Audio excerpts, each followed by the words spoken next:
शिक्षा का अधिकार अधिनियम आरटीई एक्ट 2009। शिक्षा का अधिकार अधिनियम राइट टू एजुकेशन एक्ट 2009 1 अप्रैल 2010 से पूरे भारत में लागू हुआ। इसका उद्देश्य 6 से 14 वर्ष आयु के प्रत्येक बच्चे को निःशुल्क एवं अनिवार्य शिक्षा उपलब्ध कराना है। यह अधिनियम भारतीय संविधान के अनुच्छेद 21A के अंतर्गत लागू किया गया। राजस्थान में इस अधिनियम के प्रभावी क्रियान्वयन हेतु राजस्थान बालकों का निःशुल्क एवं अनिवार्य शिक्षा अधिनियम 2011 बनाया गया। आरटीई के अंतर्गत विद्यालय प्रबंधन समिति एसएमसी 25% आरक्षण तथा बाल केंद्रित शिक्षा जैसी महत्वपूर्ण व्यवस्थाएं शामिल है। इस टॉपिक से रिलेटेड प्रमुख पीवाईक्यूज एक बार देख लेते हैं।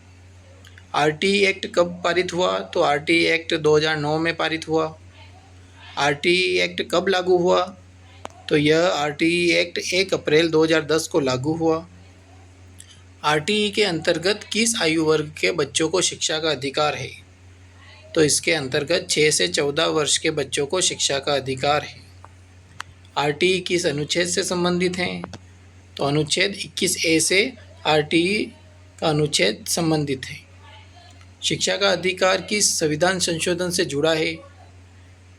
तो यह 86वें संविधान संशोधन जो 2002 में लागू हुआ, पारित किया गया, तो उस संविधान संशोधन से जुड़ा है। निजी विद्यालयों में आर्थिक रूप से कमजोर वर्ग के लिए कितने प्रतिशत सीटें आरक्षित हैं? 25% सीटें आरक्षित हैं।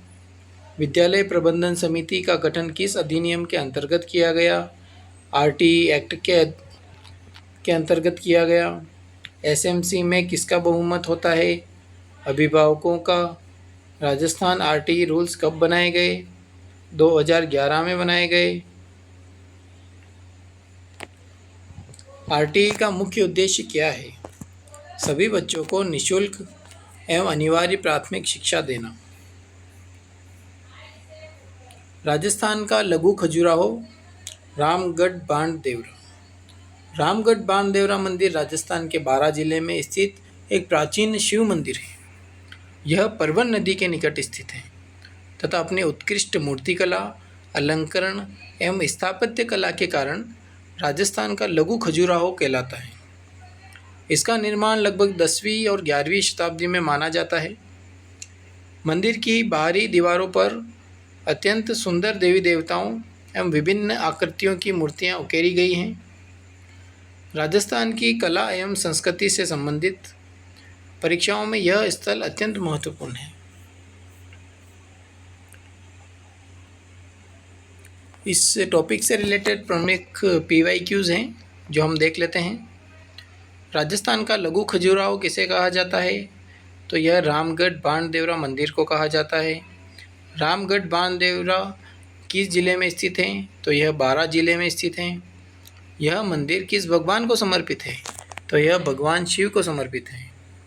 बाणदेवरा मंदिर परवन नदी के किनारे स्थित है।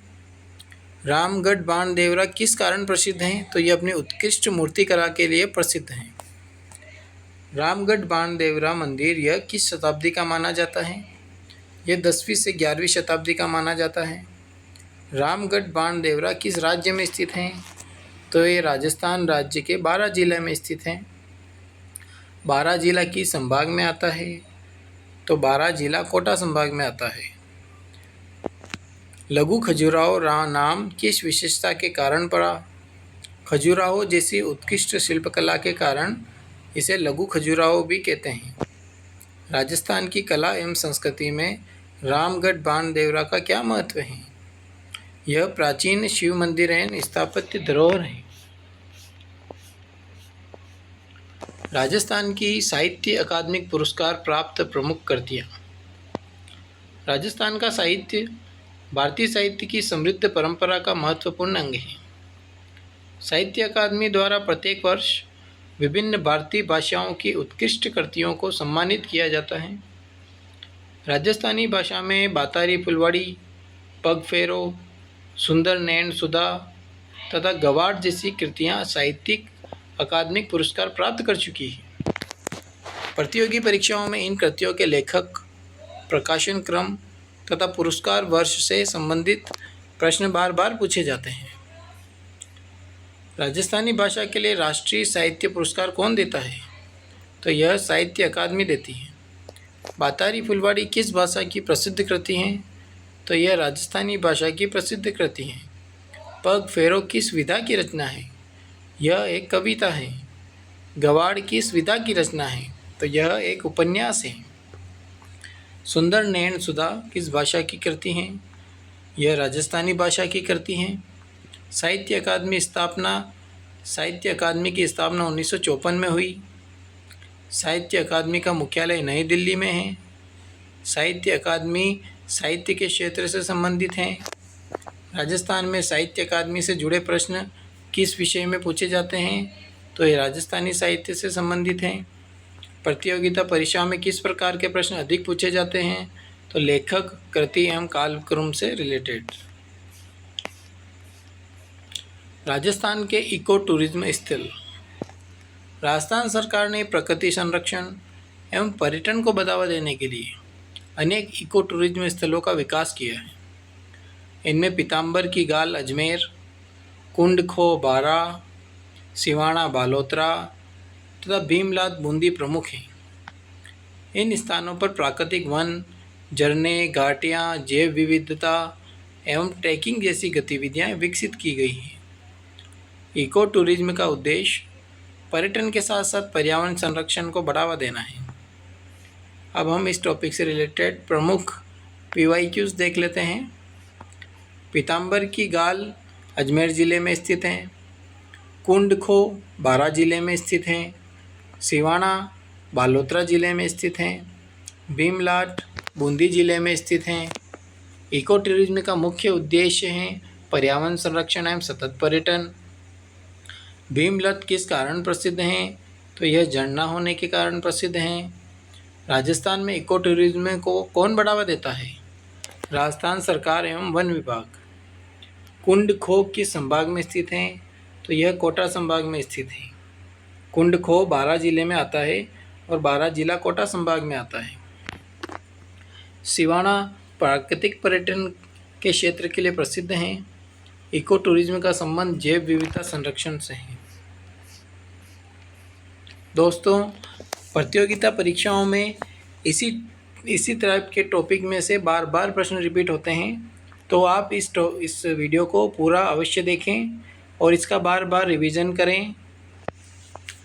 राजस्थान की साक्षरता जनगणना 2011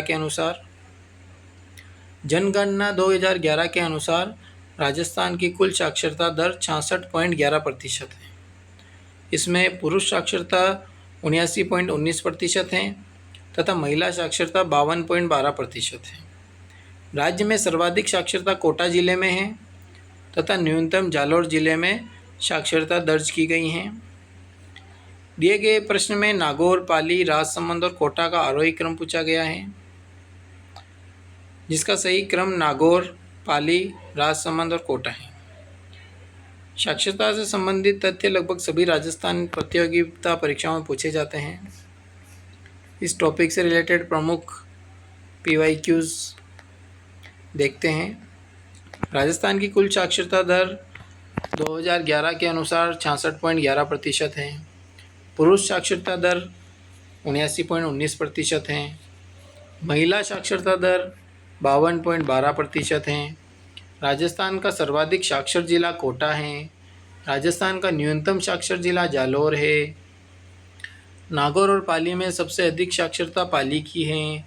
राजसमंद और कोटा में सबसे अधिक साक्षरता कोटा की है। साक्षरता के आधार पर प्रतियोगिता परीक्षाओं में जनगणना 2011 का उपयोग किया गया है। महिला शिक्षा से संबंधित योजनाएं महिला साक्षरता बढ़ाने के लिए चलाई जाती हैं। राजस्थान में शिक्षा संबंधी आंकड़ों का मुख्य स्रोत जनगणना है। भारत के राज्य क्षेत्रफल की दृष्टि से विश्व का 7वां सबसे बड़ा देश है। भारत में राजस्थान क्षेत्रफल की दृष्टि से सबसे बड़ा राज्य है।